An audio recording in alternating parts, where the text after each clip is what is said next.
Hello and welcome to the debate, where we'll finally settle the age-old argument of the shape of the Earth. On the left we have Team Globe, freshly brainwashed by their Masonic University education, and on the right we have Team Flat, with their degrees in woke studies at the School of Life. Please put on your tinfoil hats and enjoy the show. Question number one is, why doesn't the artificial horizon on a plane roll backwards during straight and level flight? Yeah, I'll take this one. Yeah. So, over to you, boys. Thank you. So this is terrifying. Okay. So basically, the main thing to take from that is straight and level flight. What is meant by straight and level flight? Because I imagine when a pilot's in his cabin, they try and maintain a constant altitude. So while on small scales, their flight path seems indistinguishable from straight, like a straight line, it's actually going to be, on larger scales, curved, much like the Earth is curved on larger scales. Yeah. That was the answer. Yeah. So what you're saying is, again, on most of these answers, you seem to be assuming every time a priori that we live on a ball, but the actual facts are that a plane flies level and the artificial horizon doesn't dip. It doesn't have to dip its nose down every minute or so to follow the curve. You're assuming always a priori that we live in the heliocentric system. If we assume that we're in a small universe and that the plane is flying level over a level plane, we're still going to get the same results. It doesn't roll over as it rolls over the curve. I think you're slightly misunderstanding the question. Imagine a plane before it takes off. Yeah. Okay. It's got a gyroscope in the artificial horizon. Okay. It spins that gyroscope up to get the reference of the ground. Okay. Now, if that plane starts going over the curve of the horizon, the gyroscope will stay upright. It's rigid in space, so it will stay upright as the plane rounds the curve of the Earth. So the artificial horizon will roll backwards, but it doesn't. It stays straight and level. The plane is not going over a curve, but flying over a plane. I don't see how it can be independent of gravity or anything like that if it relies on the horizon. No, it doesn't rely on any horizon. It's rigid in space. That's one of the properties of I don't think it's unaffected by gravity. If everyone's okay, I'm going to move on to question 2. Yeah. If gravity is the only thing holding the air to the surface of the Earth against the tendency of a high pressure system to escape to a low or negative pressure, then when air is heated and so is less affected by a gravitational pull, shouldn't it then succumb to the force exerted towards a region of negative pressure? What? So basically, you're asking why air can be heated and escape, basically. Yeah? There's two competing forces. There's gravity pushing downwards, and then there's a thermal pressure of air pushing upwards. The laws of gravity dictate that the air pressure is going to be higher at the nearer the Earth than outside. So if you got a heated column of air that would rise away from the Earth, as it would rise, it will become less dense as it's less affected by the gravity as it will be at a greater distance, and thus have a lower thermal pressure pushing upwards. So that system stays in that equilibrium state. And that's called the hydrostatic equilibrium, and you can read a lot about it. Okay, let me get this right. Okay, so we've got a state of equilibrium. Yeah, gravity pushing down, thermal air pressure pushing upwards. Well, when you say thermal air pressure, what I'm seeing is you've got a vacuum next to a pressurized system. Okay?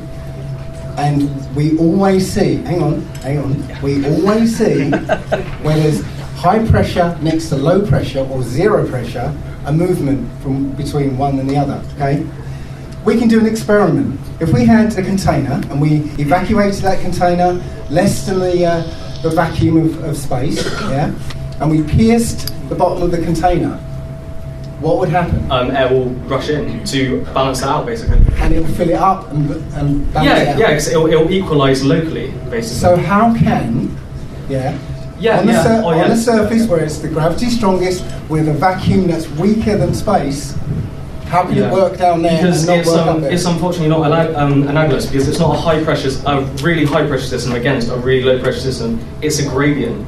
So as it's really dense at the surface, and then that density decreases and decreases towards the vacuum of space. So it's not. There's no warp at which, like, okay, there's but there has to be a vacuum. boundary condition, then, right? The few air molecules at the top will immediately go out to space, right? They'll immediately. Yeah, no, it's not a negative pressure system. It's an incredibly low pressure system. We always see high pressure goes to low. Yeah, unless there's forces acting on it, and that is gravity that's acting Right, on it, but keeping okay, it what I'm saying on is, Earth. as soon as the air gets heated at the top, it rises. And becomes less dense, then has less thermal pressure. So, okay, so yeah, you create this thing. that equilibrium state balances it wherever it is, and brings it back into that equilibrium. That's why we don't want just losing atmosphere. So where can we see an example of this idea of thermal pressure demonstrated on Earth? I can't give an example right now. I just want to make one point on this. I think what we're describing, when the sun rises, heats the air rises, and as you say, it's an equilibrium system, other air rushes in. I think that's how we get the Coriolis effect. No need for a rotating globe to create it. It's exactly air pressure, air difference in temperature, difference in pressure, and the system kind of, being an equilibrium system.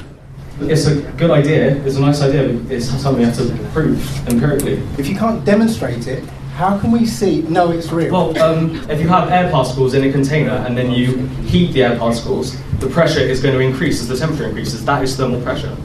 It's the kinetic energy of the particles and their collisions against the wall of the container. As the temperature increases, they have more energy, more collisions, more pressure. So you'd agree we're in a container? Again, there's no set boundary. It's that gravity holds our atmosphere to our planet. But the scientific definition of air pressure is that measured within a container. So what should it be? Is it? No. Do you want to take it as a given?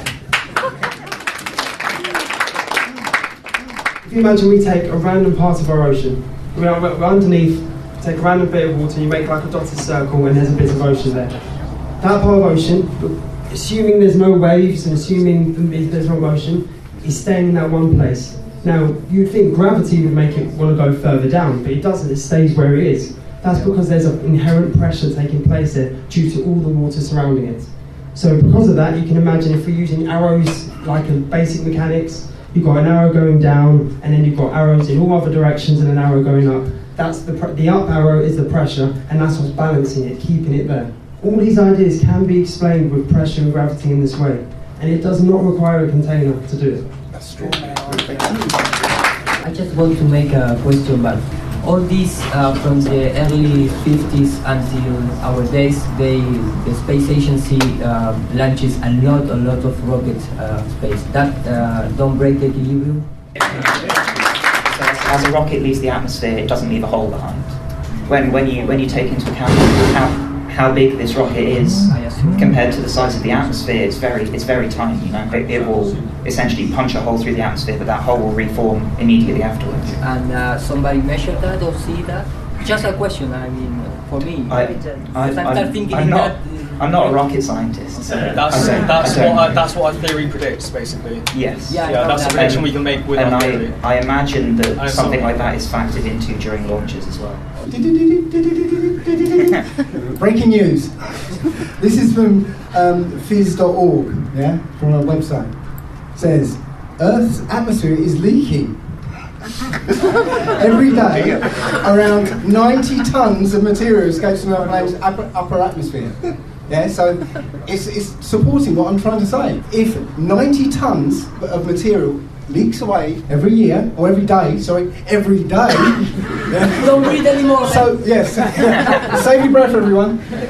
So, all of a sudden, when that atmosphere leaves, then you've got a new layer of atmosphere, the new lower level of atmosphere, and now 90 tons of that leaves that day, and then so on, until there's no atmosphere left. Yeah. This is the model that we have one set atmosphere, and once that air is gone, it's gone forever. We are constantly producing gases. I've produced quite a few today.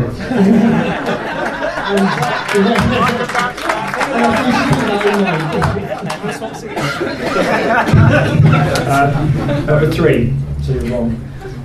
How do you explain light slowing down when hitting a denser medium and speeding up after leaving that medium for a less dense medium when the law of conservation of energy prohibits such observations? there is a quantum mechanical explanation to this, but I don't think we have time to go into it. I don't have a whiteboard. So the way that I picture it is that actually light traveling is essentially it hits an atom. That atom absorbs the photon. Electrons within the atom are excited to a higher state, and then they drop back down, and the photon is re-emitted. So here in the air, we have a much less dense system of these atoms than we do in a table. So once you shine the light into a block of glass or something, it's then being absorbed and re-emitted by far more atoms. So it appears to be traveling slower. In fact, it's still traveling at the speed of light. Somebody ever see an atom? Is it real evidence of the existence of the particle called atom? So in terms of directly seeing an atom, it's impossible. We can kind of indirectly infer it through things like electron microscopy and things, where you look at the interactions of electrons with these atoms and build up pictures of them. So yeah, in terms of seeing an atom, we can't do it. In terms of knowing that there are things there, as far as we know, there are. So it's like exoplanets then. You can't see them. We're just guessing what they are. You can see some of them. Oh, really? Yeah, you can actually direct image some of the closest ones. Oh, really? Yeah. With recent technology, yeah. Can you calculate Can you calculate any planet's orbit based on gravity/mass alone when using all masses in the entire solar system and get a result matching the prediction algorithms of the proposed elliptical orbit of any planet? I couldn't say that backwards. I can try and sum up the question to how I understand it. So the idea is that using something like Newton or Einstein's gravity, can we accurately predict the orbits of the planets in our solar system? I got that one? Yeah. Cool. Short answer, yes, pretty much. We have a very good idea where all our planets are going in our solar system. We know where they're going to be, and we can continue to predict where they're going to be for the next 500, 600, 700 years. That's because it's based on really quite a simple system of just pulling in certain directions at certain velocities. We didn't actually discover Neptune and Pluto straight away, and yet they were predicted because we found that due to the way the planets are orbiting in our solar system, Uranus, we would expect them to be there. And when we looked for them, we found them. We would not continue to follow these if it weren't for their predicted capabilities. The same laws help us work out when we're going to have a solar eclipse and a lunar eclipse. It's because they're simple models and it's very easy to do. I just wanted to make a little point because this is the second time that you kind of waxed lyrically about Newton. Newton's theories didn't explain everything. Now, Newton wrote a huge tome, basically, to describe his theory of gravity. Now, when Einstein came along, he gave a completely different interpretation of what gravity is. So that means everything Newton produced was bullshit. No, bear with me, yeah? If he wrote all this calculus and came up with a theory that didn't quite match, what we observe, yeah, which means it had no relationship to reality, and Einstein came along and gave a completely different interpretation, which apparently does match up. That means that whole book is bullshit. He made it all up. I actually totally agree with you.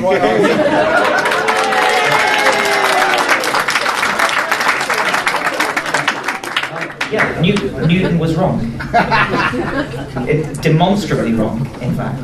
And yet it stood for 400 years. Yes, but you can still apply his calculations to kind of most, certainly everything on Earth.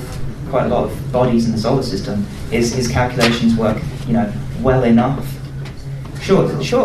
He was wrong. This is why I say that nothing is ever fact. That things are just theories until someone comes along and proves them better. I'm sure, maybe in another century, 2 centuries, or whatever, someone might come along and say the world's flat.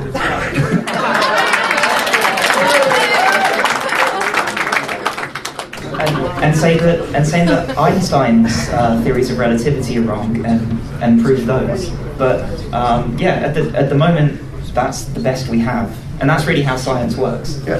That you just improve on things until you try and get to what you believe to be truth.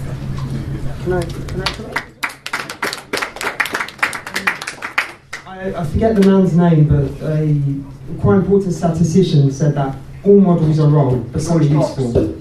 Thank you, George Box. All models are wrong, but some are useful. And that's the tenets of which how science works. We can never prove something to be right. We can only prove what's wrong. What we're saying is then, everything is just a theory. And it will stay a theory until something else comes along to replace it.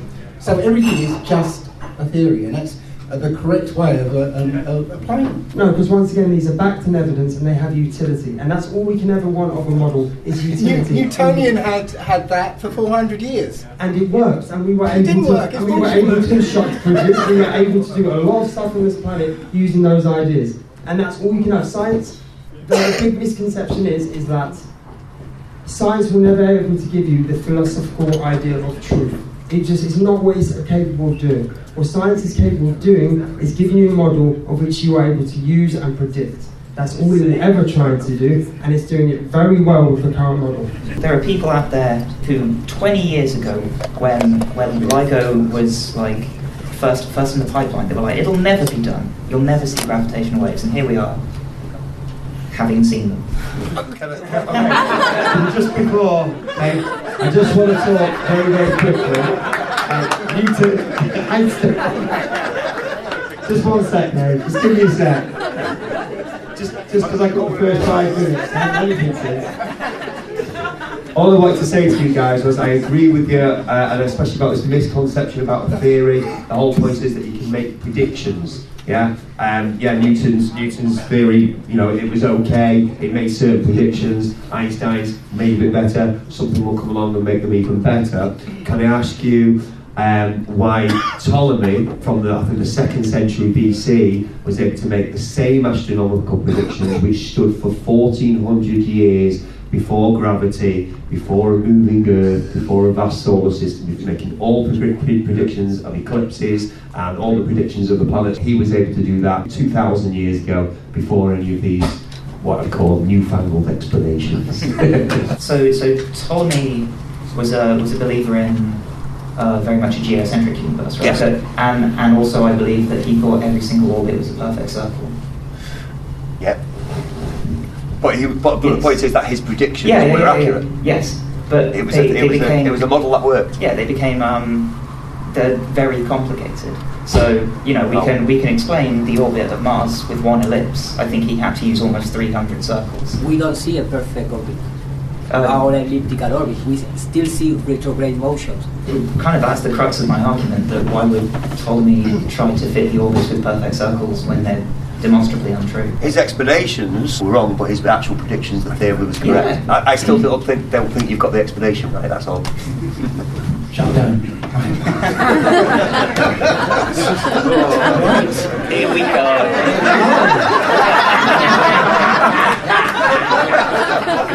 Right, you mentioned detecting gravity waves. Just before you continue, so Cardiff has a gravitational waves department. They get very angry if you call them gravity waves. Gravity waves happen on water, these are gravitational waves. I don't know the difference, but they get very bent out of shape. The thing is, before I was into the flat earth and everything, I was really well into science, really into quantum physics, Einstein's theory of relativity, the whole works.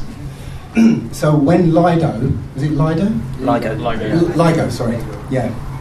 When they first started doing their experiments, I wrote to ask a physicist, and I asked them a question, and they weren't able to answer. Well, they refused to answer. Okay. I've asked the same question over the years to various people. None of them answered me. Okay. So this might get a little technical, just a little bit. Right. So the way LIGO works is that it's kind of like an L shape. Okay. With these 15-mile long legs. And what they do is they fire a laser, split the laser into 2 directions, okay, bounce them back off a mirror, recombine them, and you get an image on a screen, okay? Now, if at any time the distance between the 2 legs changes, So if a gravitational wave goes along one side, it will change the distance, change the size of that leg. Okay, then there should be an interference pattern on the screen. Yep. You agree? Yep. Right. So this is supposed to prove Einstein, but what Einstein said is that it's not the gravitational wave isn't in space; it's in space-time. So if space contracts, then time slows down so that the speed of light stays the same. So if you're doing an experiment with the speed of light, you will never detect gravity waves, because if the gravitational wave, so that if one leg shrinks slightly because of this gravitational wave, then time would slow down for that beam of light. So it will arrive exactly the same time as the other beam of light. No interference pattern. So if they detected something, that means Einstein was wrong. So if they don't detect something, that also means Einstein was wrong. So what do you got to say about that? So leave it there. Yeah. That's the best answer today. This would absolutely be the case if you were doing this experiment with anything other than laser light, or light in general. Whatever speed you're travelling at, if you were travelling at half the speed of light and you fired a laser, you would see that laser go away from you at the speed of light. Yeah. So it doesn't actually matter about the fact that the light is slowing down because it's still travelling at the speed of light. Don't try and blind us with bullshit. The point is, you're using it. Well, Einstein says that it's not just space, it's space-time. You know, you change the space, time changes, so that the speed of light remains the same. That's the core of Einstein's relativity. Mm-hmm. So that means it can never detect a gravitational wave. But the light is still travelling at the same speed. Only because time is reciprocal to space. So it has to, according to Einstein, that's what has to happen. That's Einstein. It's Einstein. Don't argue with that. It's not me. It's Einstein. It's not quite one over the other. It is. That's it. It is Einstein's theory. I'm afraid so. It is described it accurately. Okay. Go and read it, and we'll see you next year. The beam of light is travelling further. Sorry, say again? The beam of light is travelling a different distance. No, because again, it's space-time. Time and space curving, changing shape, contracting. But the speed of light has to stay the same in Einstein's theory. So, it works the same way in LIGO that it does apparently with the Earth. Yeah. Yeah. Yeah. Come on.